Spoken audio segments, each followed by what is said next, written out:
Hi. I want to finish our discussion on talking about the different types of heat trace and how they work a little bit with these final two. So I want to talk about the self-regulating polymer and the skin effect.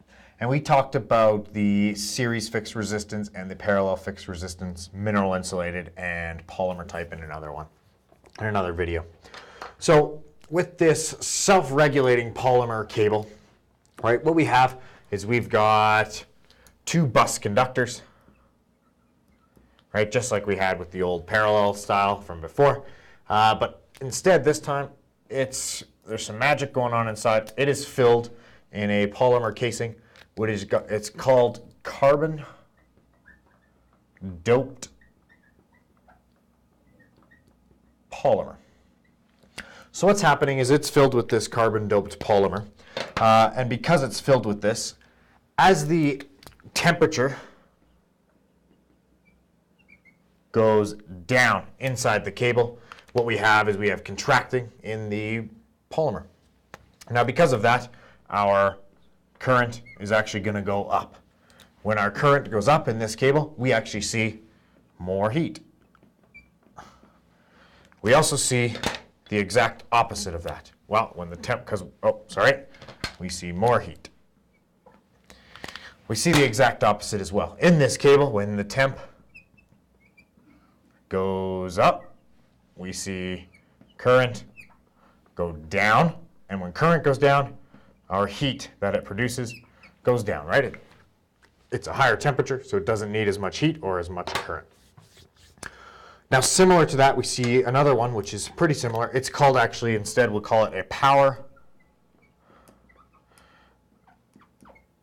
limiting cable.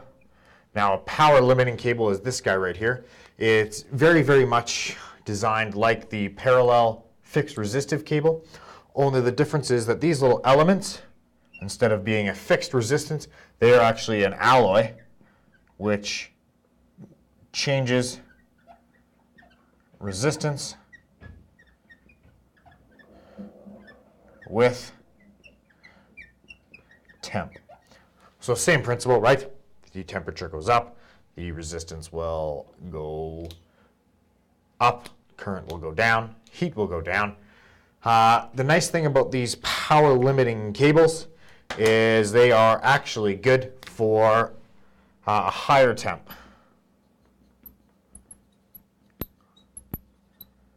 than the self-regulating regular polymer up here. So both have their applications, right? They're very, very common in application, especially this self-regulating polymer like this guy right here.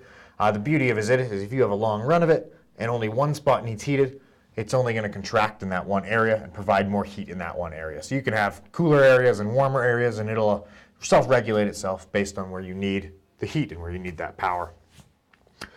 The other one I want to talk about is called skin effect. Now, skin effect uses this phenomenon that we call skin effect, right? So what we do is we take a carbon steel or a ferromagnetic tube, right? And they'll weld this along the pipeline that needs heated, or weld it to whatever is metal that needs heated. Now how it works is we take a special conductor, and it's a special skin effect conductor, and we'll run it through the inside of the tube, and we'll terminate it on the tube at the far end. Now, what happens is this skin effect cable, right, we are going to hook this up to a very, very high voltage, 2 kilovolts, all the way up to 5 kilovolts, somewhere in there.